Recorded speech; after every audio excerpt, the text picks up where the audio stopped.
Okay, so as a society, we need to stop telling people they can be whoever they want to be, they can do whatever they want to do, because then you get people like this Tom Steyer, who after numerous times being told no, he still has this dream of running for president, and now he's running for governor of California. He's going to waste over $100 million doing it, and he won't win. And Tom Steyer is a pretty liberal Democrat who got started working in the hedge fund world, where he began his career at Morgan Stanley, then he moved to Goldman Sachs, and then in 1986 he started his own hedge fund called Farallon Capital, which is still around today. What got Tom Steyer rich was in 1990, he realized there was a thing going on with universities where they had these surpluses called endowments, and they didn't really know how to spend the money, so he went to his alma mater, Yale, and he said he'll manage $300 million worth of their money in a hedge fund, basically investing Yale's money into the stock market instead of actually putting it back into the university. Really, Tom Steyer that started the whole move for universities to start putting money into the stock market, where before he did that deal with Yale, universities had pretty much no money in the stock market, but today they have $130 billion with hedge funds, and $20 billion of that is through Tom Steyer, where he's closed deals with Harvard, Duke, Stanford,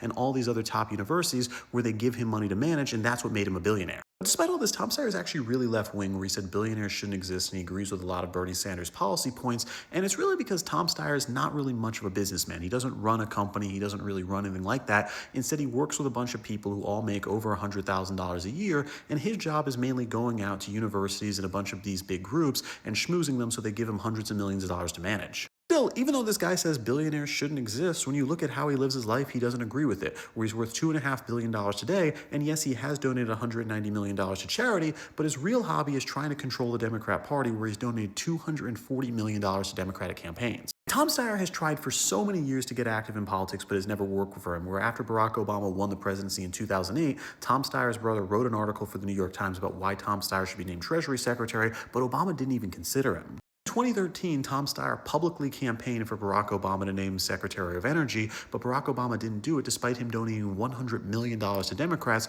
showing basically this guy was giving a lot of money but couldn't get anything from it. In 2020, he decided to just run for president himself in some go-nowhere campaign where he spent $253 million of his own money trying to run for president, but then he only ended up getting 270,000 votes in the primary, meaning he spent $972 a vote. Just an idea of how bad that is when you factor in how much money Joe Biden and Bernie Sanders raised in their 2020 campaigns. Bernie Sanders had spent $22 per vote and Joe Biden $7 per vote, and those were the first and second place finishers. So now Tom Steyer is jumping into the race for California governor because there doesn't seem to be a real frontrunner yet, where Kamala Harris said she wasn't going to run, and Katie Porter's campaign's completely collapsed after the realization she's a complete and total blank. Yeah, basically, Tom Steyer is going to spend $100 to $250 million on a campaign for governor he won't win because he doesn't have the charisma, when he could use that money to give to real charities and actually make an indent on the world. But with that, I'm Charles Sproul, Red, Blue, and you. Subscribe to learn something.